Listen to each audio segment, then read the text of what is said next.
Alrighty, welcome back to the C++ course. This is Chapter 10, Pointers, the dreaded chapter that strikes fear into the hearts of many C++ newbies, but never fear, we'll make it as tolerable as we can.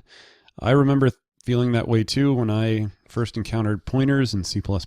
I guess I conceptually understood them, but I didn't understand like why they were useful or why they were needed. And in fact, some languages don't need them. Some programming languages don't use pointers or have any kind of way to get at what C++ is getting at with the pointer mechanism. This is very much a C++ specific thing, and it's also why most people, including myself, would say that C++ is a difficult language to learn, especially if it's your first language. Now, the good news is, if you do this hard stuff up front and learn pointers in a first language like C++, it makes moving on to other languages easier because you don't have to worry about the types of things that we're going to have to worry about in Chapter 10 and beyond. So the goal in this chapter is to introduce you to pointers and talk about the syntax. That's one reason why pointers are a little tricky, is the syntax of them, and then hopefully really hammer home the point of why they're useful. Why do we care about these things at all? So here's a breakdown of what we're going to cover. So pointers and the address operator. We'll talk about pointer variables, the relationship between arrays and pointers, pointer arithmetic, initializing pointers, comparing them, pointers as function parameters, pointers to constants, and constant pointers. We'll talk about dynamic memory allocation. That kind of gets into the why. Why are pointers useful? We'll look at how to return them from functions, pointers to class objects and structs. That's another one of those big why, answers to the why. Selecting members of objects, and then something called smart pointers, which I must admit was a bit of a new idea for me. I had never heard of smart pointers until I went through the chapter myself this semester. So everybody's learning this term. All right, pointers and the address operator. So each variable in a program is stored in some location in memory that has an address. We already know this. We talked about this in one of the first chapters when we just started talking about variables. So what if we wanted to see what address a variable was stored in, or what address in our computer's memory does this piece of data live inside of? Well, we have a little piece of syntax to do that. We can use the address operator, or the ampersand, to get the address of a variable. So we can declare a variable like this, int num equals -23, and then we can see out ampersand num. And what you're going to see if you do that is it's going to print out the address of num in hexadecimal notation. And the address of a memory location is a pointer. That's really all a pointer is it's an address of computer memory. It happens to be in hexadecimal format. Okay, I have a little graphic here, yeah, page 660. So this variable name is letter, and its address in computer memory is 1200. Remember, that's in hexadecimal. This variable is called number, and it's pointing at memory address location 1201. Amount is 1203. These memory addresses are pretty arbitrary. There's nothing special about memory address 1200 or 1201 or 1203, just for illustration. When we start printing out and looking at the actual memory addresses of variables in our programs, we'll see how arbitrary they truly can be. And let's do that now, in fact. Let's jump into program 10.1.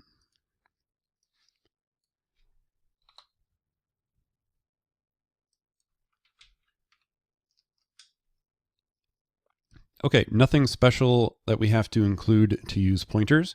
We're going to create some variables, char, letter, short, number, float, amount.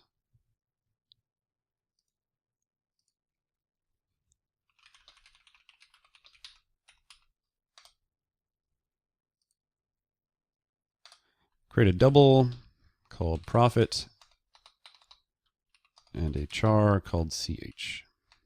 And it appears that these variables were declared outside of main, making them global in scope, but it shouldn't matter too much. We're just going to keep going here inside of main. So address of number is long ampersand, where are you? There you are. Number, address of amount is, notice how we're casting all of these to a long.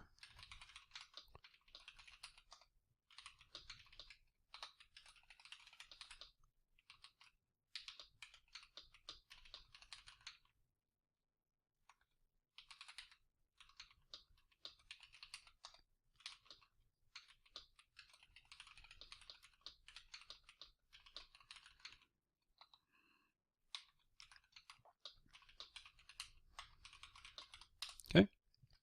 And we can see if we run all of the wonderful addresses that these variables are stored in. Of course, these are very different than the addresses that are shown in the program output in the textbook. That's totally normal. I wouldn't expect them to be the same at all. I do have a question though, as far as why we're casting to a long. I was not expecting to see that.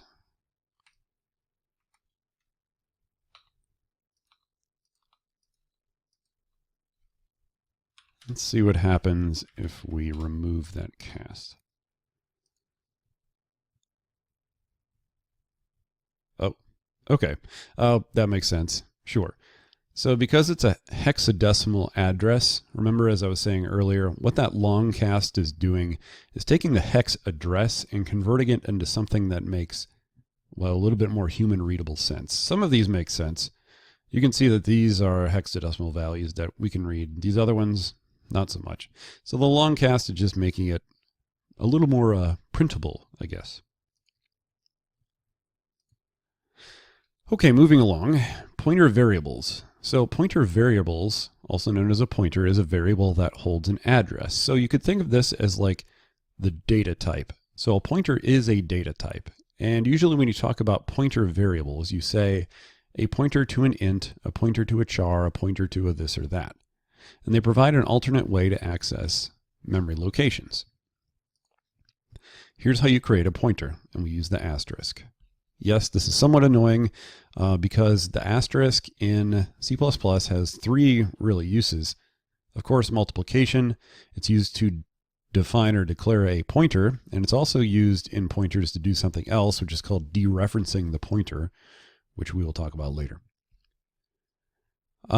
Read as int ptr can hold the address of an int or is a pointer to an int. That is kind of the verbiage that I like to use. So can hold the address of an int. It's a fine way to say it, but I usually say int ptr is a pointer to an int. Pointer to an int. So the spacing does not matter. You could say it this way. When I write pointers, I usually stick with the first way. And that asterisk, by the way, is called an indirection operator. So here's a more full example. So we have int num equals the number 25. We have a pointer to an int. And then we say int pointer is the address of num. Remember, int ptr is ready to receive the address of some integer. We get the address of an integer by using the ampersand sign. So we have a pointer to an int and the int itself. So now what we actually have here is two ways, two things that are kind of pointing at num.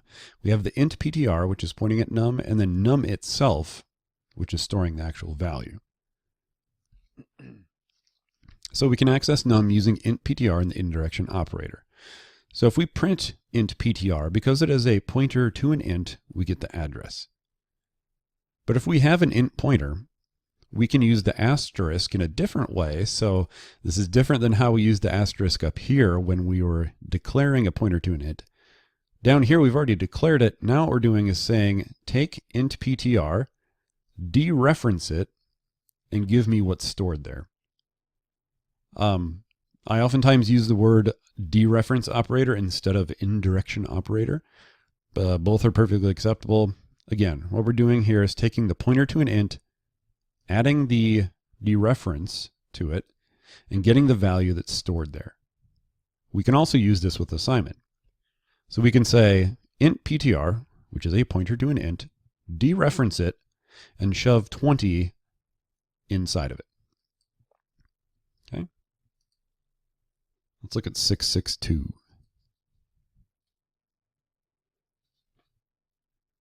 Let's actually do this.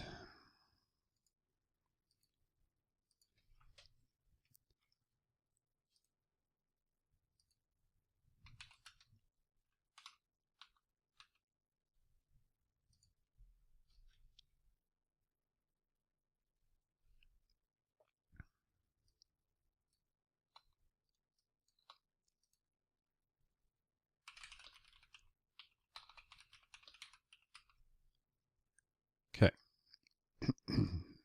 We have regular old integer called x, and we're going to assign it the value 25. Then we have a pointer to an int. So int ptr, not initialized to anything. Then we're going to say, okay, take ptr, which is a pointer to an int, and assign to it the address of x.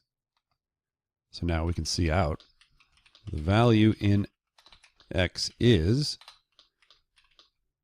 x, just the regular old variable. See out the address of x is ptr. And I also want to write it this way. Say the value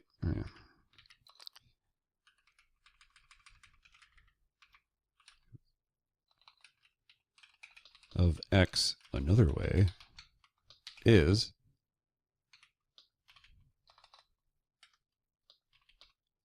and what we can do is, okay, so we've got ptr, which is the address. We can say x, but the address of x.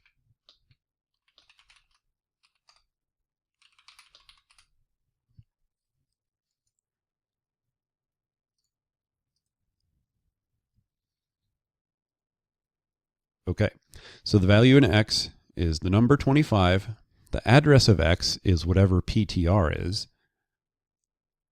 Because we've assigned it whatever the address of x is, both of these things are now sort of like pointing at x.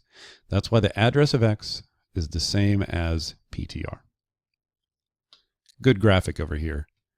Address of x is 7000. By the way, when you're reading hexadecimal in the textbook and really anywhere hexadecimal is printed, to indicate that the data is hexadecimal will be prefixed by 0x. So 0x is not part of the hex value itself. It's just a notation saying, hey, here's a hexadecimal value. The real hexadecimal value here is 7000. So the address of x is 7000, but we also have this pointer to x that's pointing to that address. Hopefully that kind of makes sense. 663. Let's do this one too.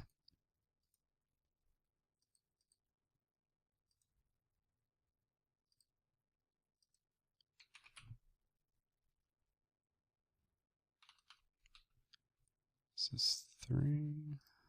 Yes.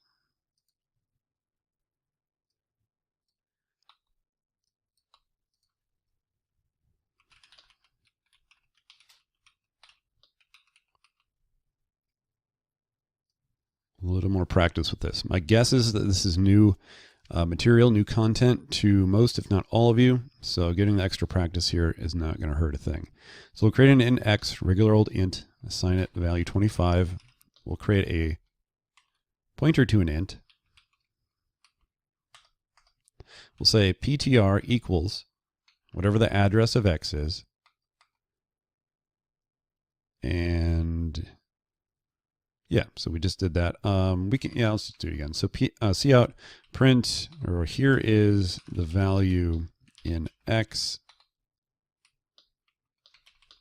So we'll print out x,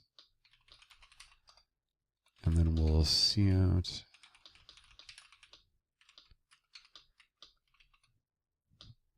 This time we're going to dereference whatever PTR is pointing to and print it out. So we're saying PTR, I know you're a pointer to an int. Go to the address that you're pointing to and extract the data that's stored there and print it out. We can also dereference PTR and assign it the value 100. Now, if we do this again, copy paste, hopefully both of those values will say 100 now.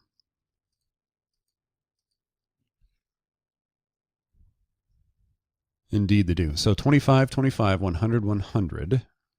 Okay. Remember, when we dereference pointer here, we're assigning 100 to whatever is pointed to by PTR.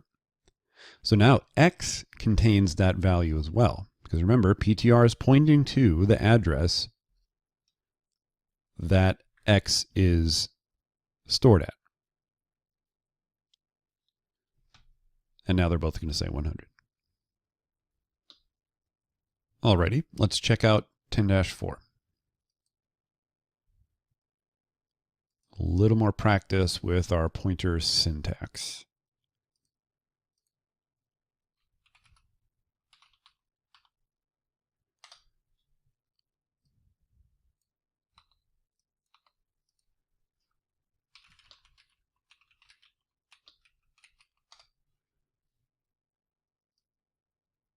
Okay, int x equals 25, y equals 50,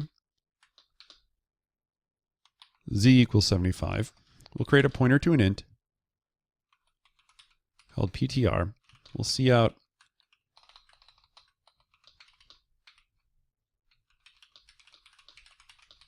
values of x, y, and z. See out x, little space, y space, z, indel.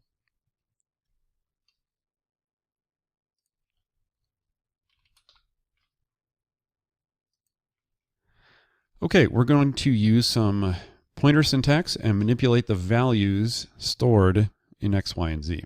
So we're going to take PTR, assign that equal to the address of x. So now PTR is pointing to the address of x, which is storing the value 25. The value isn't 25. The value that's stored in the memory address is 25.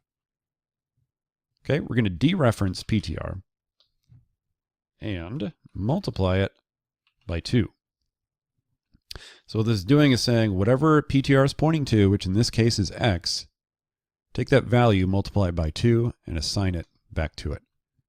Now we're going to take PTR and point to whatever is stored at y.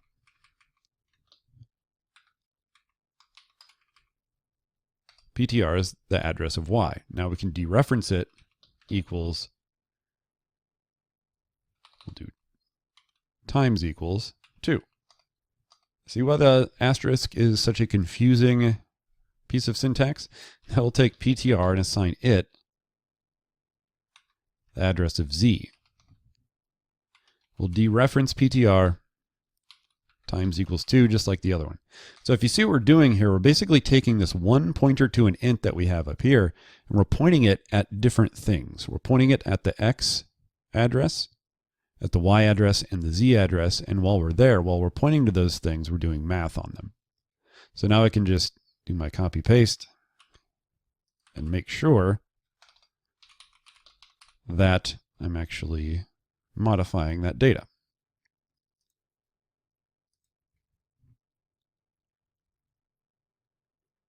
And in fact, I am. Okay, so I would say if this doesn't make sense to you, pause the video and take some time and digest that a little bit more. Really understand the idea that we have one pointer to an int that's pointing to all of these variables, and we're reassigning it. We can take a pointer to an int, point it at this, point it at that, and as long as this or that is an int, that'll work just fine. We could not point it to a pointer of something else, you would have unpredictable results with that. Okay, so really chew on this. Make sure you understand that we can point this thing at any of those variables, and then also we can dereference those variables with the asterisk and do math on them or whatever else we want to do with them. We're actually modifying the contents of those variables when we use the dereference operator. Oh yeah, I like this. So here's a note. So far you've seen 3 different uses of the asterisk in C++. So when we're talking about math, we used it to multiply. When we define pointers, we use it there. And when we dereference or use the indirection operator, we use it there too. Good times, whoever made C++. Okay. Back when we talked about arrays, I mentioned that we're actually, when we talk about arrays in C++, we're really talking about pointers. You just didn't know it yet. Okay, so under the hood, the array syntax that we used in a previous chapter was really just more of a convenience or shorthand notation for dealing with what they really are under the hood, which is a bunch of pointers. So an array name is the starting address of the array. In other words, if we have an int vals array assigned to it these 3 integers, the starting address of vals is some hexadecimal address, say 4A00. If we see out vals, we're going to see that address. If we see out vals at index 0, we're going to display 4. Okay, so if you just see out the name of the array, what you're going to see is the address of that array, the starting address of the array. So an array name can be used as a pointer constant. So if you, let's see, yep. So if you have this vals array of type int 4711 and you dereference vals, we know because we're dereferencing, we're not going to see the address, we're going to see what it's pointing to. Because vals by default points to the first element of the array, we know that's going to give us 4. When we dereference the array, we're looking at what is stored in that memory address. A pointer can be used as an array name. So we can have a pointer to an int and assign to it vals, because as we know, an array name is just a pointer. We can show what is stored in any location by just using the index notation like we talked about. All right, let's take a look at 665 here. Really, I wanted to show you the graphic. There's nothing too crazy going on in the listing, so I think we'll gloss over it. But in the graphic, what we see here is that array elements are stored in contiguous memory locations.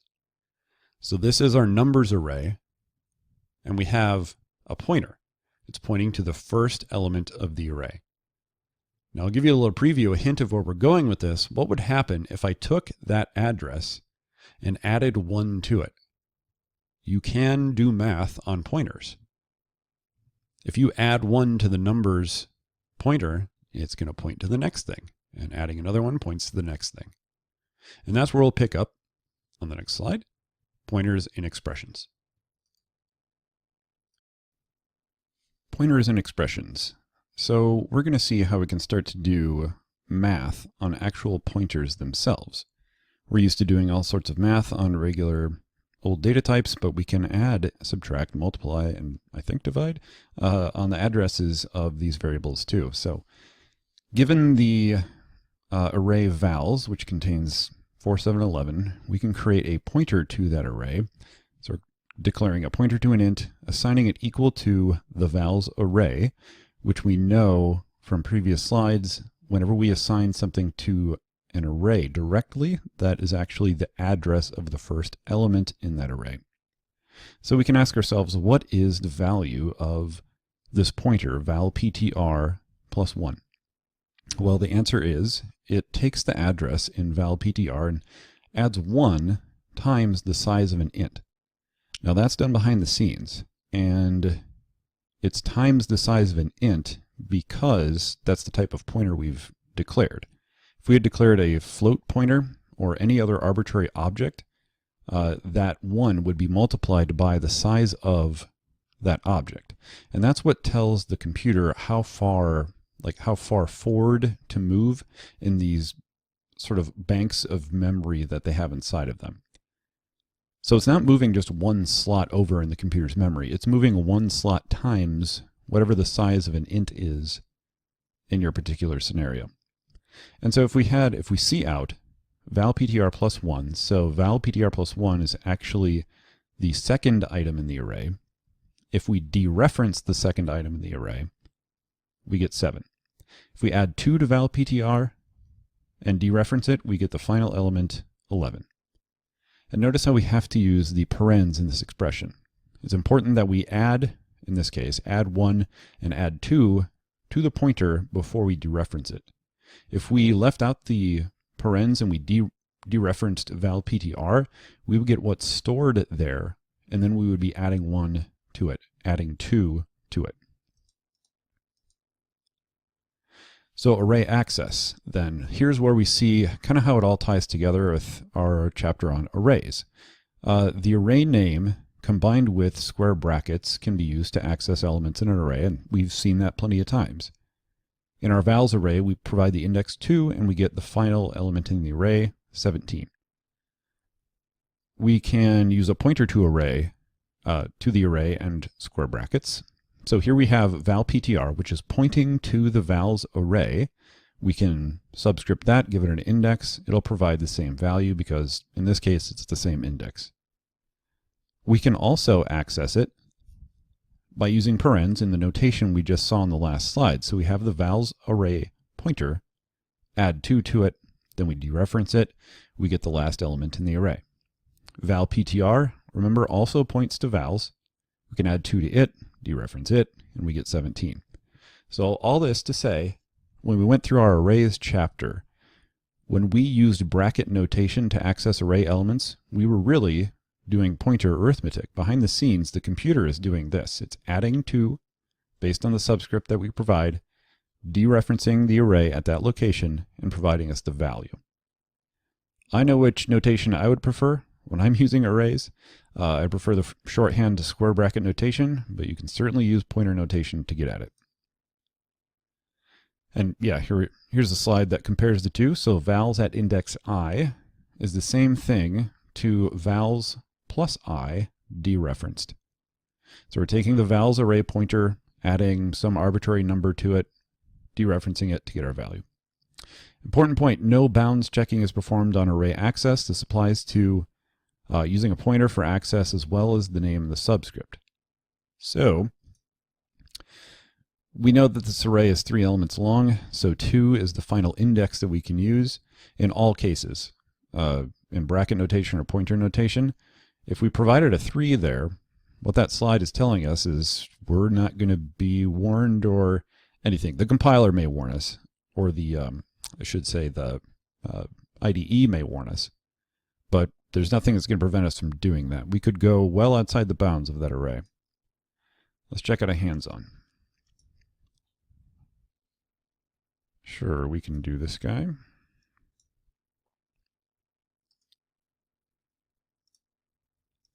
This is 10-6.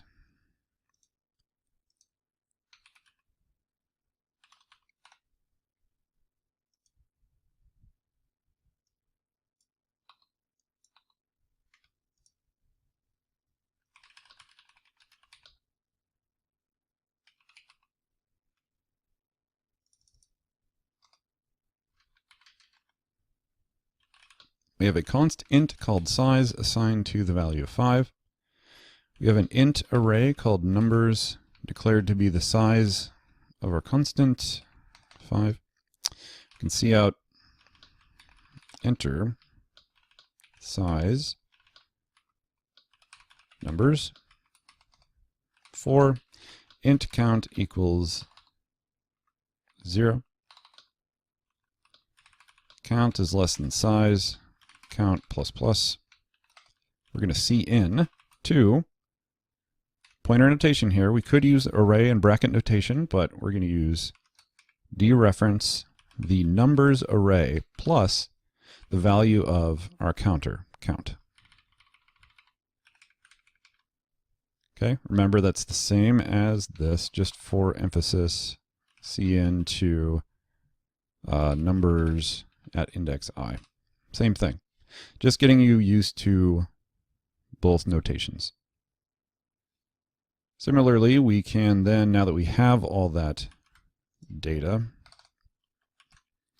instead of cin, we can cout.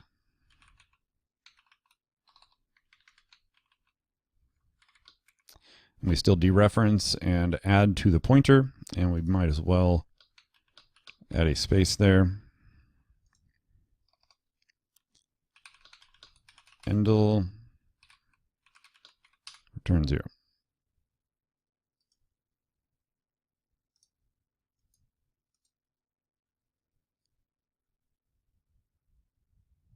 All right, 5 numbers, 2, 3, 4, 5, and it prints them out. Nothing remarkable there, just again, more of an exercise on notation. Let's create a new project and do 10.7.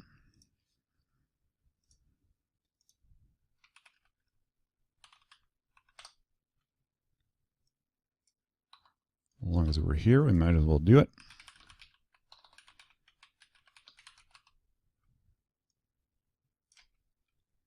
Const int num coins equals 5. Here's actually an example using some data type other than int. We're going to use a double array called coins of size num coins. Initialize to 0.05, 0.1, 0.25, 0.5, 1.0. We'll create a pointer to a double PTR. And we'll say that double PTR is equal to the coins array. So just assigning pointers here. Cout, sure, set precision. I need an IOmanip library, don't I?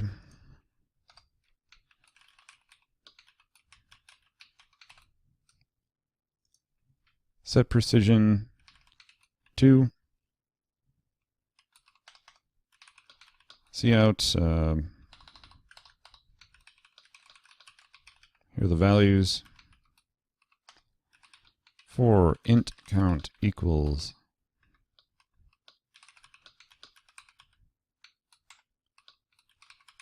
count plus plus, cout our double pointer at index, double PTR at index count. Now what this is trying to show you is that double PTR is a pointer to a double. It is not the actual array that we created, but we can still use array notation just as if it was. Because again, behind the scenes, it's just adding pointers and moving down the slots in the array. And you can do the same thing. I think we'll just treat it like this.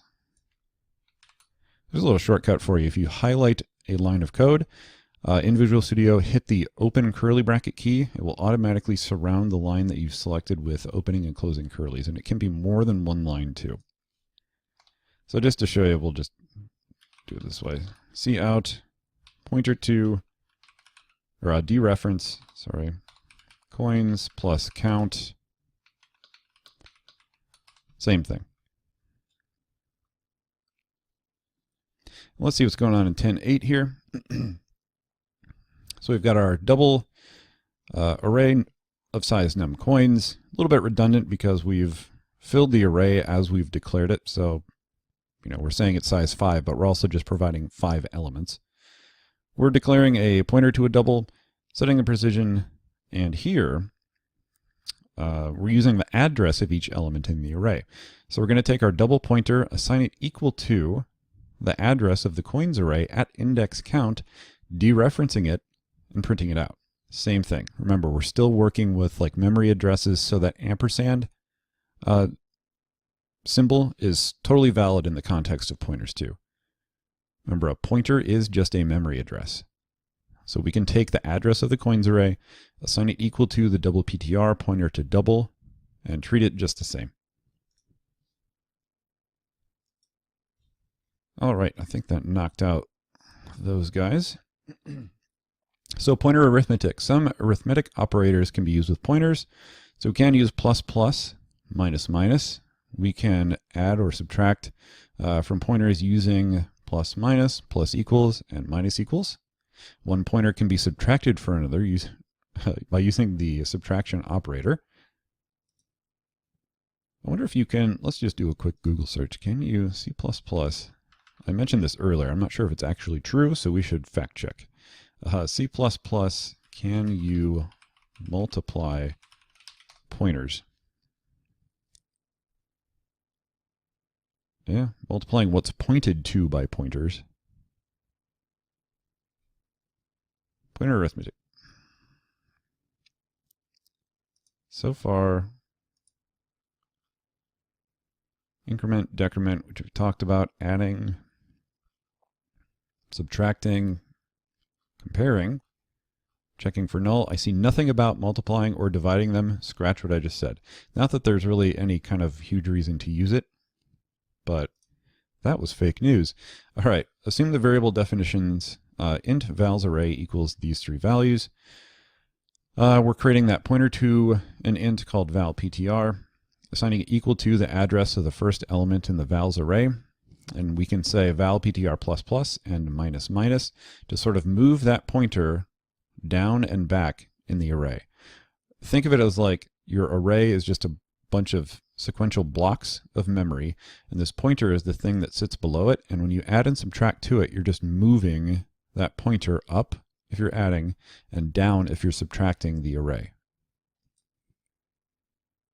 Same kind of thing here. We've got that pointer to int called val ptr. You can use plus to add an int to the pointer, which we've done in our hands-on. We can use plus equals, just like we've done with regular old C++ arithmetic. Val ptr plus equals 2. That'll point at the final element in the array. No big surprises there. So assume the variable definitions, same thing. Example of pointer subtraction. So you can move the pointer down in the array so that it's pointing at 11. Then you can subtract val from it, which is kind of interesting. Statement prints 2, the number of ints between val ptr and val. Think about that one for a little bit. Chew on that one. Let's check out 10.9. Oh, which we've already done. Excellent, I think. No. This is really just another example, another way to think about what we have already done. It's simply using the plus plus and the minus minus on pointers themselves. All right, initializing pointers. So you can initialize pointers to null or 0. Both are valid. I don't think we've seen this null keyword before. It is a C++ keyword. It means nothing. It's not 0, it's nothing. If you have a box, you can put 0 in the box, but that's different than having an empty box. It's kind of how I usually think about that. You can initialize to addresses of other variables. So you can have an int num, and you can say a pointer to an int called numptr is equal to the address of num. Similarly, we can declare an int array called val of some size. We can have a pointer to an int assigned to the val array. The initial value must have the correct type, though. So if we have a cost float variable, we cannot create an int pointer and point it to the address of cost. That's one thing that's been true throughout this entire lesson so far. We have to have pointers of the same type. You can't point an integer pointer to a float variable, for example. This is new. So in C++ 11, putting empty curlies after a variable definition indicates the variable should be initialized to its default value. It also has the keyword null ptr, indicate that a pointer variable does not contain a memory location. So there's like, at this point, we've seen basically 4 different ways to initialize our pointers to nothing. And this is also called, by the way, parking the pointer. If you no longer want your pointer to point at anything, go ahead and park it. Set it equal to null ptr, or empty curly braces, or null, or good old 0 will do the trick too. We can compare pointers. So we can use our relational operators like the double equal sign to compare the addresses and pointers. So comparing addresses is not the same as comparing the things that they're pointing to. So this is comparing addresses. If we have two pointers here, we're seeing if the address that's stored in PTR1 is the same as the address in PTR2. That's different than seeing if what they're pointing to, the data that they're actually pointing to, is the same. Chew on that for a little bit. They are different. Let's check out 1010.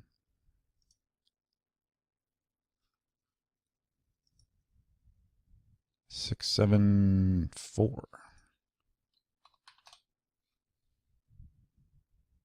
Let's read through this guy. So we've got a numbers array, an integer array. We've got a pointer to an int called numptr that's going to walk us down and back through the array. So it's going to print out the numbers in the array. We're going to dereference the numptr pointer to display the first element. Remember, when we do this assignment, we're by default pointing to the first element in that array. So we're going to see 5 there. Now, while numptr is less than the address, check this out. Really digest this. If you can get this, then I'm very happy with how much you understand pointers. While the numptr, the pointer to an int, is less than the address of the numbers array at location size -1. So let's take the size -1. That basically just means the final element in the array. This is address. The address of the final element in the array. And remember, we're going to be doing math on numptr. So as we add 1 to numptr, we're moving down this list, checking the addresses of the variables that they're pointing to, and seeing eventually we're going to hit this final array element, and that address is going to be numbers at location size -1. We use an ampersand for address, and we check to see we're comparing. Is it still less than that address? When it becomes equal to, that's no longer true, and we move on. You do the same thing in reverse order. So here you're basically starting at the end of the array and walking backwards by using the decrement operator. Highly suggest rewinding that, listening to that again if this comparison does not make sense. If you get this, pretty much you get pointers.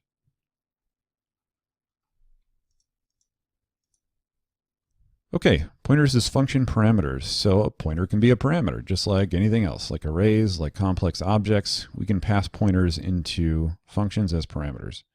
Works like a reference parameter to allow changes to the argument from within a function. So it works like, remember we had that by value, by reference distinction when we were talking about functions. These work like reference parameters. So we're modifying the actual thing that we're passing to the function and not a copy of the thing. Must be explicitly dereferenced to access the contents at that address. So, requires the asterisk on the parameter in the prototype and the header. So like this. So if we have a void function called getNum that accepts a pointer to an int, this is what it looks like. When we use an asterisk in the body of the function, we can dereference it. So here's this wonderful business where we're using the asterisk in two pretty different ways. Here we're saying, give me a pointer to an int. Here we're saying, take that pointer to the int and dereference it. Show me what's actually in that memory address. Then when we call the function, we pass the address to the variable that we want to get num of. And that's where our ampersand comes in. It's all definitely interrelated. We're still, in all this mess, we're talking about addresses of memory. And ampersand and a variable name gets us the address of that variable name. And here's a more complete example, I guess. It's a typical swap function, very common algorithm. So we're passing in pointers to ints, 2 pointers to 2 ints called x and y. We're creating a temp int variable inside the function. We're assigning temp whatever is stored at x's pointer. So dereference x, get me what is stored there, assign it to temp. And assign to whatever is pointed to at x. Now get what y is pointing to and store it there. And then simply assign what y is pointing to, what is stored there back to temp. And if we have 2 ints, this is how you call it. So these would be, these would not be very close together in our code. Remember, this is just for slide purposes. So we've got an int num equals 2, num2, equals -3. To actually call the function, we pass in the addresses of those two variables, not the variables themselves. You'll get a compiler error if you do that. 10-11, 76, or 676. All right. Sure, we can do this one. 10-11.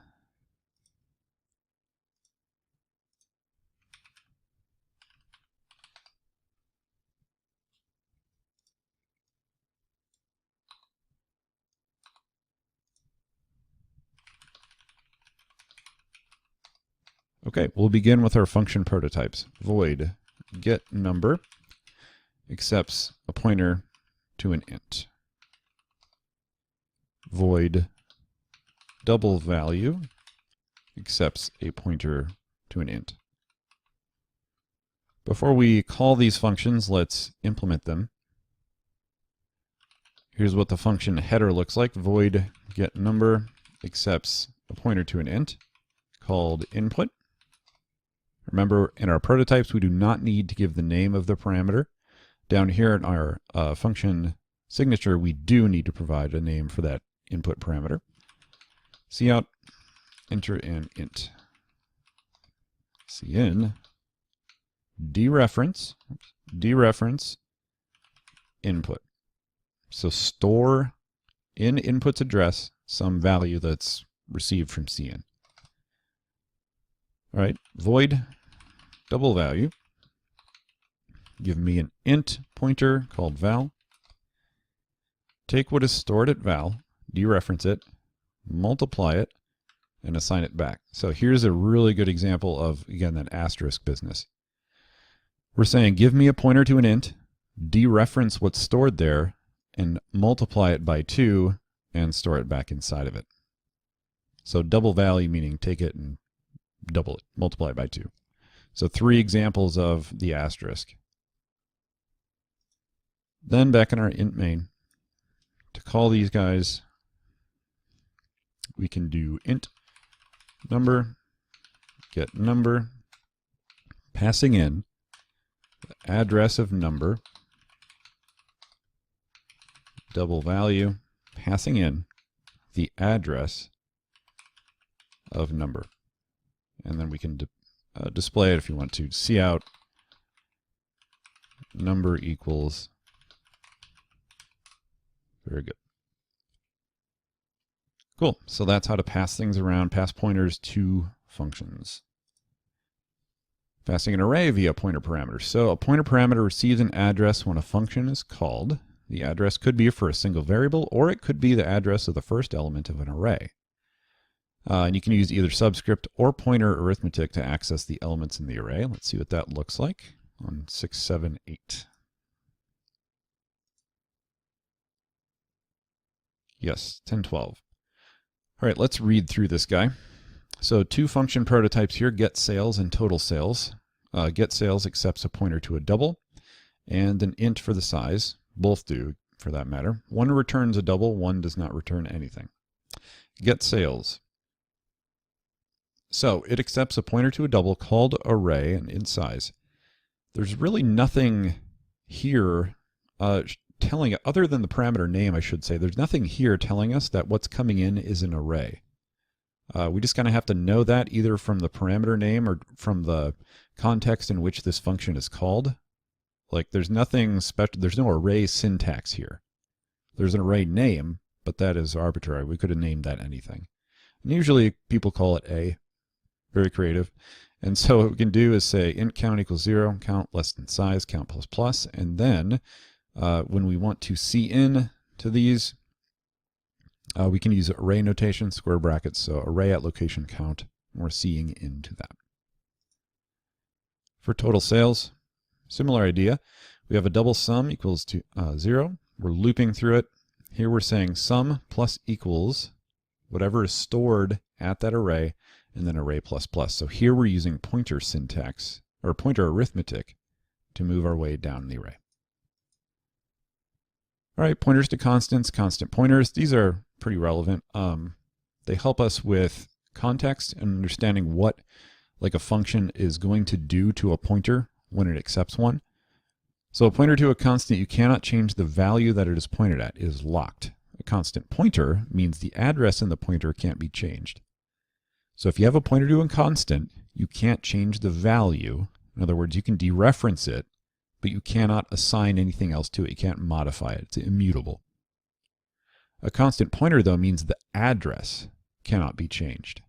Very, very subtle difference there, but a big one. So you have to use the const keyword in the pointer definition. So here we have a const double tax rates array assigned some values.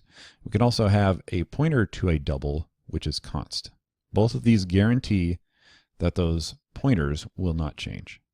So use the const keyword for pointer parameters in the function headers to protect data from modification in the function, as well as to pass the address of const arguments. Again, what this is doing is telling the user of this function that you're not expecting to modify things inside that function. They're constant. They will not change inside the body of the function. So pointer to constant, what does it mean?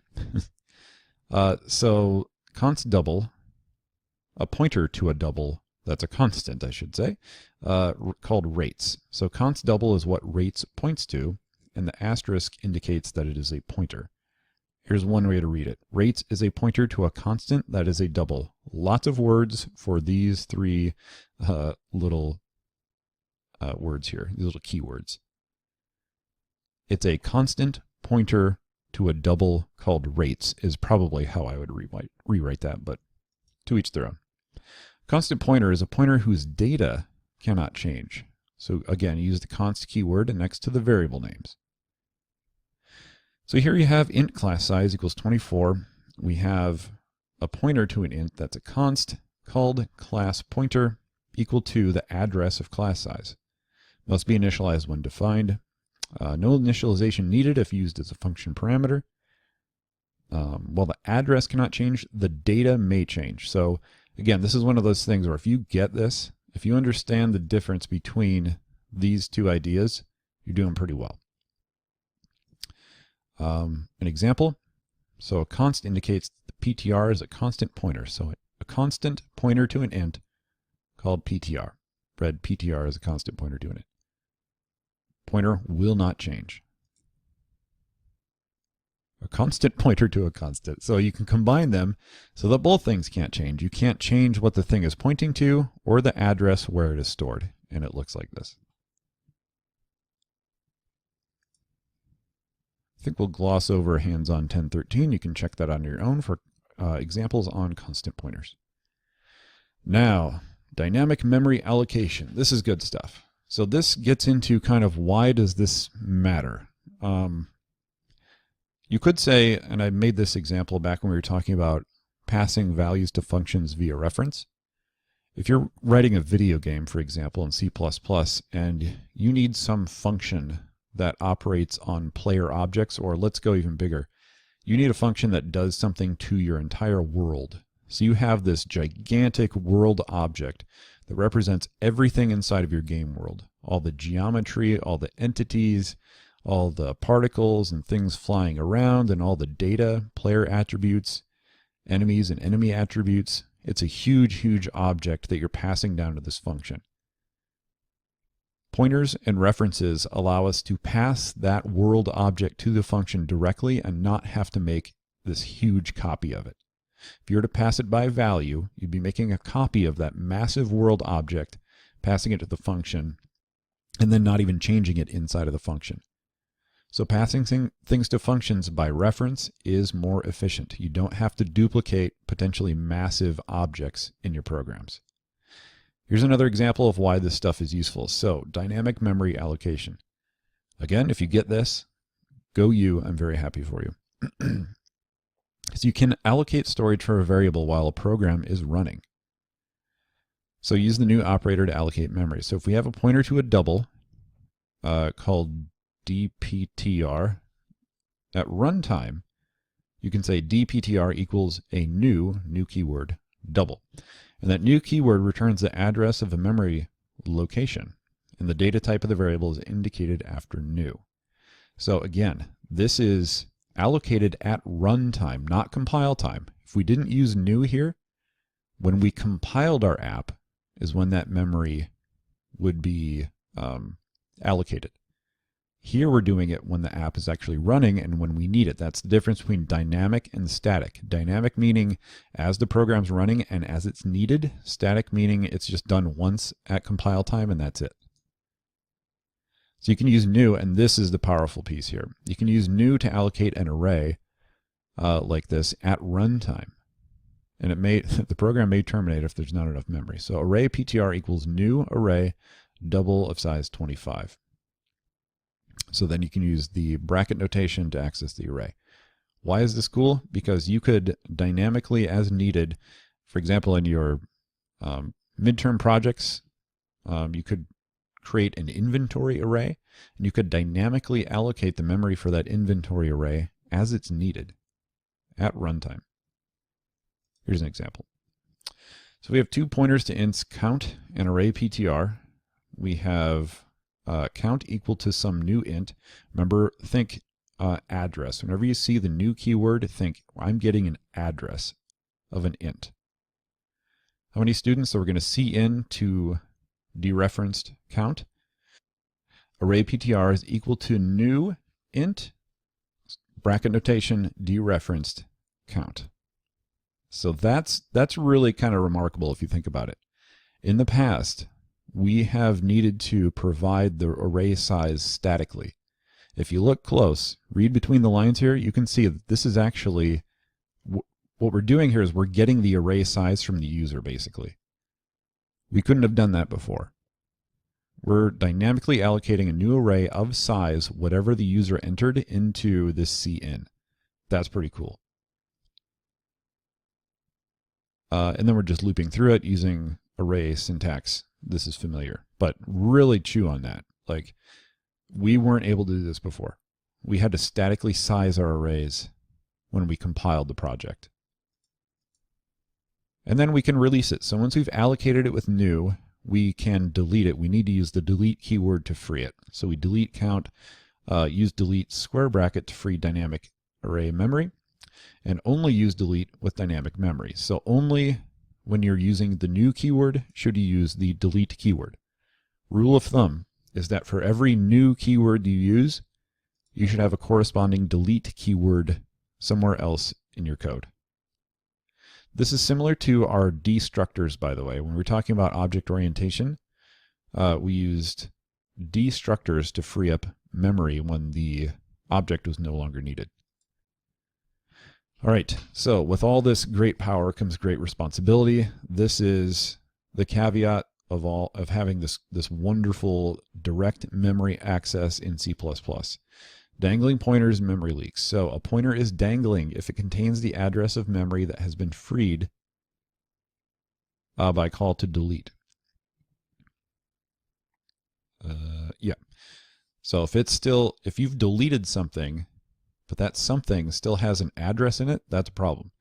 So the solution is to set the pointer to null or null PTR as soon as the memory is freed and you don't need it anymore. A memory leak now, and apps to this day have memory leaks. And sometimes if you have an app that you're running on your desktop computer and it crashes, sometimes it will straight up tell you, hey, a memory leak happened. We ran out of memory. Somebody screwed up when they were writing this code and didn't free up memory that wasn't needed anymore. That's exactly what the definition here says. It occurs if no longer needed memory, dynamic memory, is not freed. The memory is unavailable for reuse within the program. The solution is to free it up after you've used it.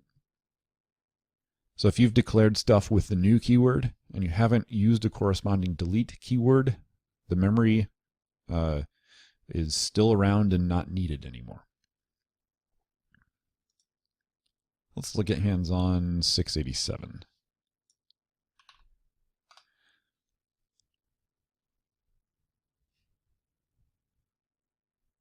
Okay, let's write this one, sure.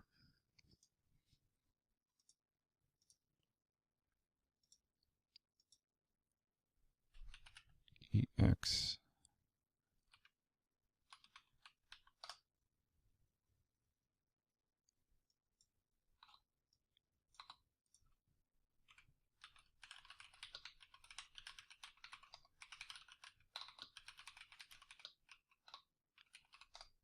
Okay. Double. A pointer to a double called sales. We're going to park it. We're going to set it equal to null PTR. This is how this textbook has chosen to initialize their pointers. So you could use the null keyword or 0 or null PTR. Oh, we've got more. So also a pointer to a double called total equals 0.0. And then average, which we are not initializing. Create a regular old int called numDays. Cout. How many days of sales do you want? That's fine. We'll see into numDays. Dynamically allocate array. So now we can say sales, which is a pointer to a double, which we're treating as an array. Sales equals new double of size numDays. Again, remarkable. We couldn't do this before. We had to put a number in there or a constant. We couldn't have put a variable in there. That's basically what we're doing. We're declaring this array of some variable size. Now it can't change as the program's running, but when we create it, it can be whatever the user wants it to be. Now we can do all the stuff that you see here.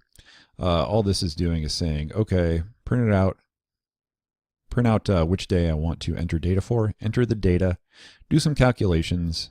You can run through that if you like on your own. Do the good old average calculation, display some totals in the average. Then down at the bottom is where we'll pick it up again.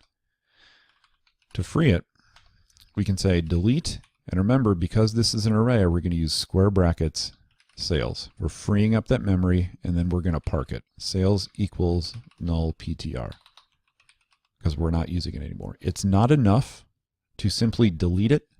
You also want to park it so that it contains no addresses. Like, just because you delete it here, it will still contain addresses. It's just telling the computer it's not needed. To really emphasize that, set it to null, park that pointer. Okay, we can return pointers from functions. You can have a pointer as the return type of the function. For example, this new num function returns a pointer to an int. The function must not return a pointer to a local variable in the function. It should only return a pointer to data that was passed to the function as an argument and to dynamically allocate memory. Let's take a peek at 689. We won't write this one.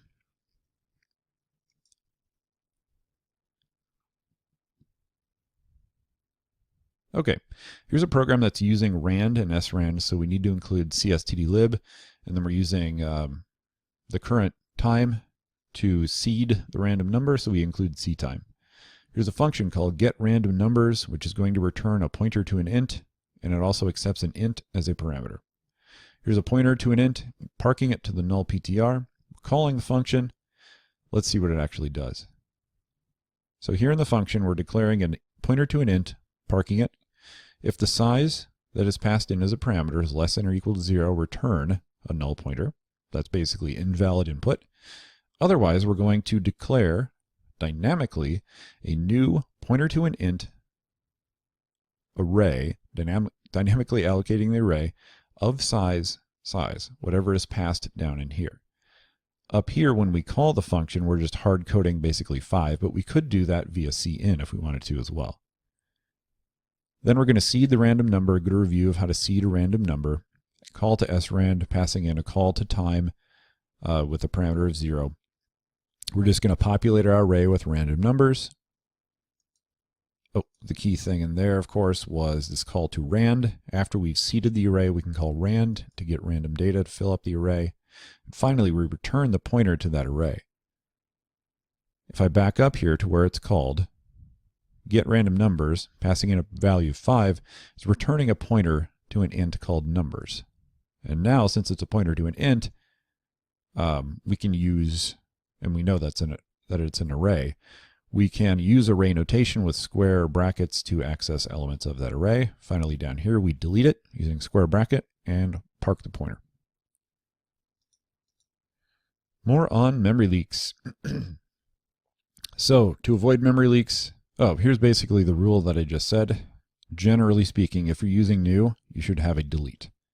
If a class needs dynamic memory, it should allocate it using new in the constructor and delete in the destructor, which we also kind of talked about.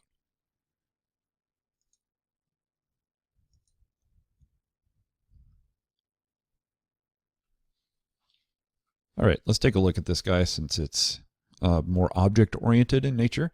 We have a class array. We have two private variables, an int length and a pointer to an int called sq. In our constructor, you can see there's the new keyword. Allocates storage for a sequence of squares and creates the sequence. So you can see it's doing that here. Simple for loop, k equals 0, k is less than length, k plus plus. So we're doing exactly what it said, creating the sequence of squares. So we're squaring things. So k plus 1 times k plus 1, or basically k plus 1 squared. Storing it in the sq array at location k, and we're going to trace it out, basically print out what we've just stored there. There's a method, that by the way is in our constructor. The constructor accepts an input called length, determines how long that array is going to be. We can print it out. No surprises in there. It's using array syntax to print it out. In our destructor, we're using the delete keyword with square bracket notation, followed by the name of the pointer that we're deleting, and we are tracing out the result of that. Here's a surprise, which we haven't seen the syntax of. So surprise, here it is. If we have, remember these functions are outside of the class. These are just regular, this is just a regular function prototype like we've been used to seeing, not object oriented. So check it out. We have an input called of type squares, and it's accepting a pointer to the squares object. Is it squares? Is that the name of the class? Seems odd. Yeah, it's called squares. I guess that makes sense. It's a list of squares, sure. So it's accepting a pointer to a squares object. Sounds weird to say. When we want to print out the list of squares in that object, we had this print method, but we use this strange sort of arrow notation to get at it. We have our square pointer, and then we're using arrow print. What that is doing, sqptr is a pointer to a squares object. So what we're doing is dereferencing it and calling the print method in one symbol, the arrow notation. We'll get into that in the slides, but that's really what we're doing here. We're dereferencing our square pointer and then calling a method on it. Cool. And we're going to see, this is not the only way to do this. It is the most common way. It's the standard way to do it, but there is another syntax that we're going to compare this to and show you why it's the standard way to do it. Pointers to class objects and structs. So you can create pointers to objects and structure variables. So we can have a struct called student, a class called square.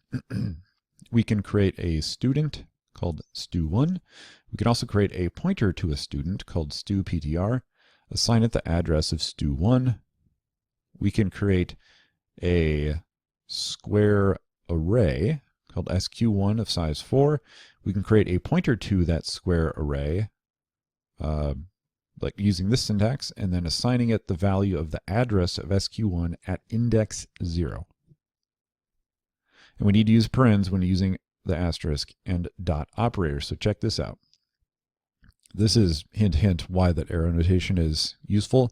This is very, very ugly, I guess, and complicated. We have to use parens to dereference the stu pointer. We're dereferencing stuptr and then calling a method on it, or basically using dot notation on it, I should say, to get the value stored in the student ID. Finally, arrow notation. So this is simpler. So we just saw parentheses. In the parens, we have the dereference pointer dot some member. When we use the arrow notation, it does all that for us. So instead of doing this, we can just use stuptr student ID equals whatever the student ID is. So we can use that to get the properties of the struct, and we can also call methods using the arrow notation. So square PTR arrow set side, passing in 14. Same thing. We're dereferencing the pointer and then calling some member on it, either the method or a property. So in place of this madness, don't do this. You'll never see this in like real code in the wild. Dynamic memory with objects. So you can create objects dynamically using new. So again, stuptr equals new student. Remember, new is going to kick back a pointer, a memory address to you. So it's going to create, it's going to give us the address of a new student object. You can pass the value into the object's constructor like this. We can pass 17 in, but we're still going to get a address out. And you can use the delete keyword to call the destructor.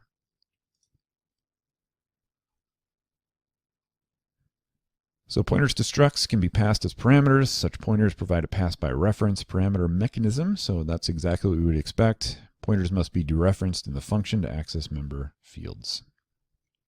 696.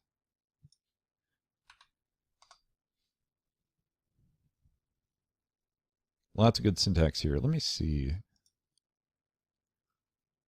Yeah, let's do this. So this is going to be one of our last hands-on. The rest of these slides is honestly a fair bit of theory that we'll walk through fairly quickly. I don't really call out too many hands-on examples in the rest of the slides. They're kind of left for you to do as examples out of the textbook on your own.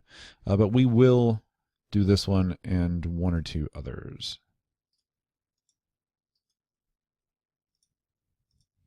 Because there, again, like I said, there's a lot of new good syntax in this example. Let's do it. 1017.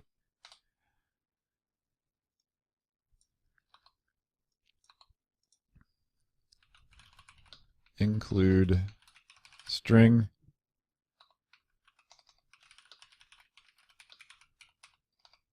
Okay, we're going to create a person class. So class person, open close curly, add the semicolon for me, remember?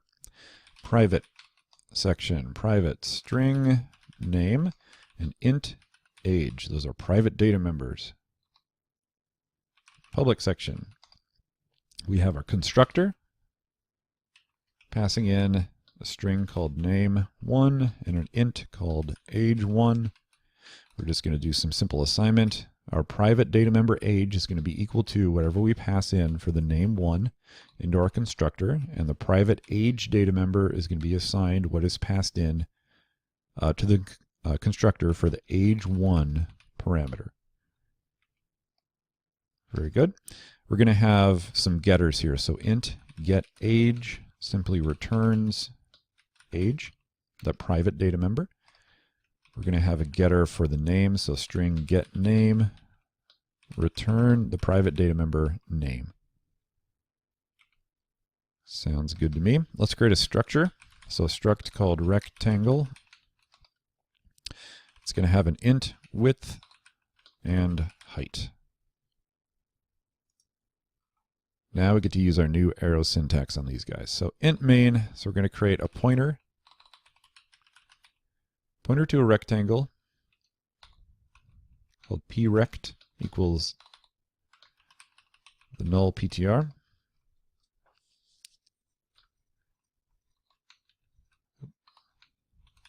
Pointer to, oops, there we go.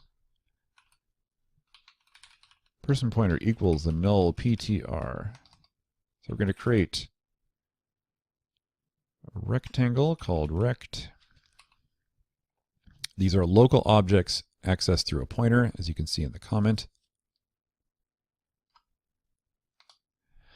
We're going to assign prect, so that pointer equal to the address of rect. So now prect contains the address of rect. Here we're going to use the nasty syntax here, so we're going to dereference prect called dot height equal 12. So we can assign using that old syntax. We can do the same thing, but we're going to use the arrow syntax prect arrow, and check that out. Visual Studio recognized that arrow syntax and uses IntelliSense as I would expect. So prect arrow width equals 10.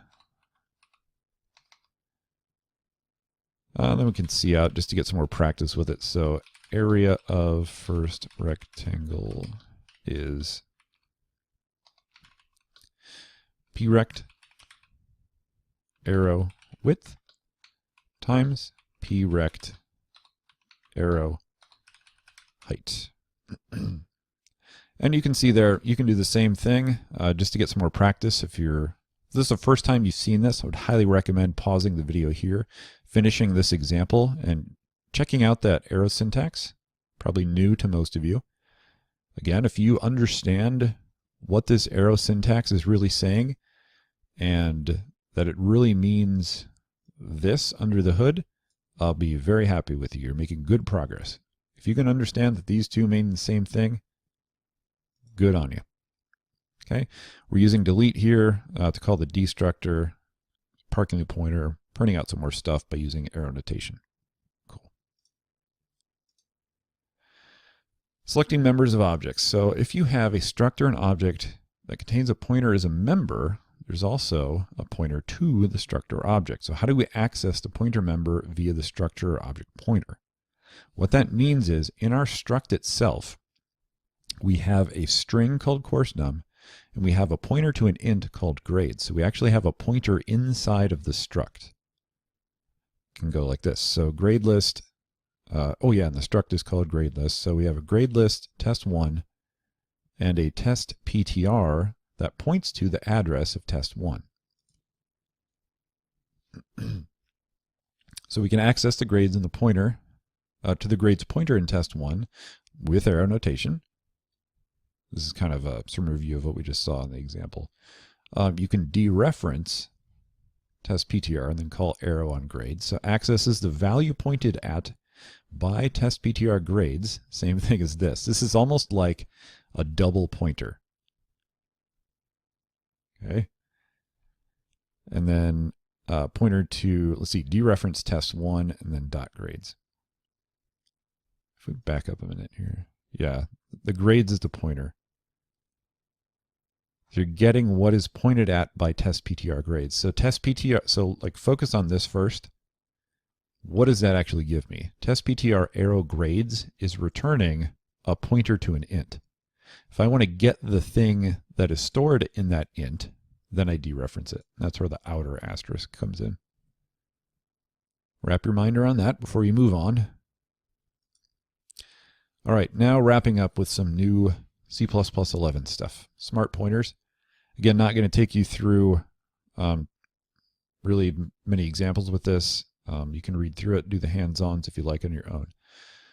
Smart pointers, and I didn't grow up on smart pointers. I grew up on, I guess, dumb pointers, where you had to manage the memory yourself. And I should mention, C++, we talked about it early on in the lesson, is one of these few languages that gives you the power to manage your own memory, to create memory at your whim, and also causing you to have to delete the memory when it's no longer needed.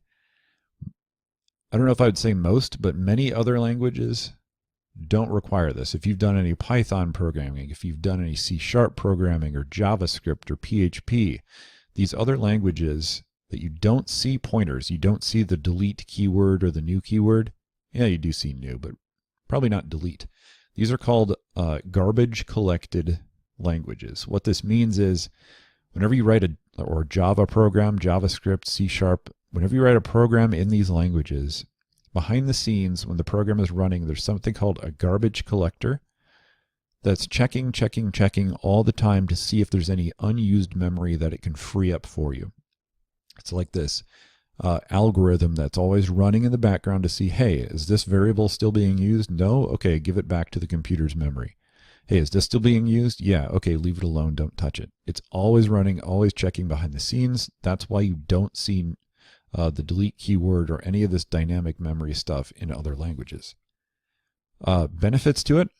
Well, it's very nice to code in these other languages. We don't have to worry about memory leaks and things like this. Disadvantage, generally slower. Because there's this algorithm running in the background of your programs all the time behind the scenes, that takes up computing resources. So these garbage collected languages, generally slower, one of the reasons why they're generally slower in performance compared with C++, but they're nicer to program in. So there's always trade-offs in this field, in this industry. Convenience versus power and efficiency. All right, that being said, smart pointers try to solve the problems in large software projects that regular old pointers create. They try to solve dangling pointers, memory leaks, and double deletion. We've talked about these except for double deletion, so this is where two different pointers deallocate the same memory or delete the same memory. So smart pointers work like pointers, unlike raw pointers. I guess instead of dumb pointers, they call them raw pointers. Smart pointers automatically delete memory that's no longer being used. So this is like an attempt at C++ garbage collection. There are three types: unique pointers, shared pointers, and weak pointers. Unique pointers own or manage the object that it points to. So it says basically, hey, I'm pointing to this thing. Nobody else can point to it. I'm unique. Nobody else can own it. You can transfer ownership, but you can't have two owners at the same time. Memory for the object is deallocated when the owning unique pointer goes out of scope, or the unique pointer takes ownership of a different object. So if that pointer moves on and points at something else, it says, okay, I'm done pointing at this thing. Go ahead and give this memory back to the computer. Here's an example of it. It's a little bit syntax heavy. You do have to include the memory header file. So this creates a unique pointer that points to an int. Keyword unique underscore PTR of type int. And this is basically the name of the pointer, UPTR, passing in the parens a new int. You can assign 5 to it, print it. You can transfer ownership to it. So basically have somebody else, some other pointer take over with this syntax here. You can use the move keyword to do that. The move function, I should have said, is the thing that transfers the ownership. If you do want to move it to somebody else, you would just use move. Take a sip of water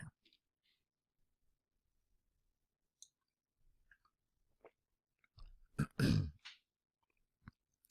Okay, so any object owned by UPTR2 is deallocated. PTR2 takes ownership of the object previously owned by UPTR, and then UPTR becomes empty. That's good. You can manually clear a unique pointer like this. So you can assign it to the null PTR or just use UPTR.reset. Unique pointers and arrays. You can use array notation when using a unique pointer to allocate memory for the array. Looks like this, very, very syntax heavy. Keyword unique pointer. Remember, in the angle brackets, there is always a data type.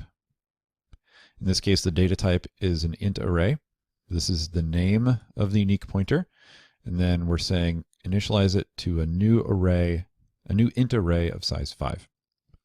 And this will ensure proper deallocation to use the delete square bracket instead of simply the delete keyword. A shared pointer. So this would be a smart pointer that owns or manages the object that it points to. And a shared pointer to a dynamically allocated object may have multiple owners. So the unique pointer has one owner. Shared pointers can have multiple owners. Here's how you create one. This is a shared pointer pointing to an existing dynamic object declared with a raw pointer. Here's our raw pointer. Here's the shared pointer. So now you have two pointers pointing at a single thing. That's okay in the world of shared pointers. You can even create another shared pointer initialized to the same object. And they're all tracked.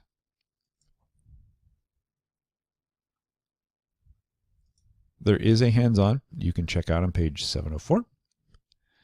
Other than that, just some broad tips on memory management. There's one or two more hands-ons and we'll call it a day. So creating shared pointers involves memory for the object and memory for the control block. So these memory allocations, you can combine them into something like this using the makeShared function. And you can pass a parameter to a constructor using an overloaded version of makeShared. Let's see what these hands-on will look like. 709.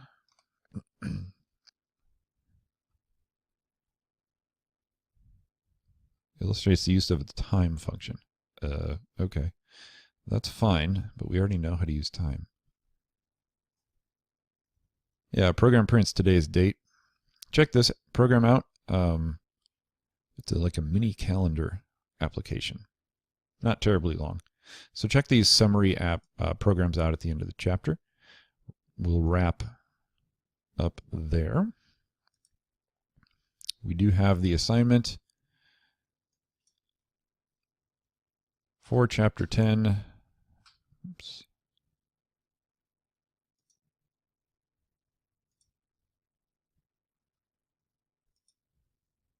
Not a lot here.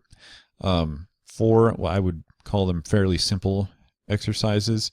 The important thing here is not so much that like, hey, can you do any hardcore programming problems related to pointers?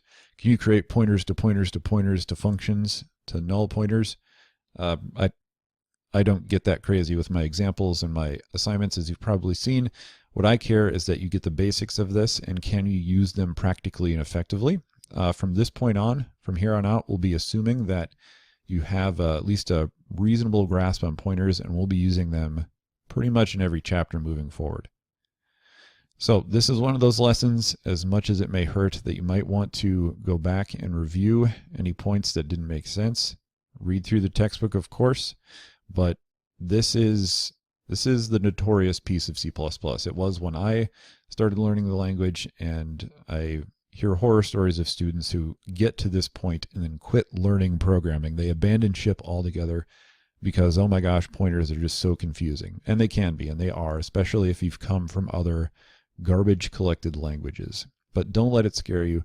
All it is memory under the hood. That's all we're dealing with. We're dealing with memory addresses and data that's stored in those memory addresses.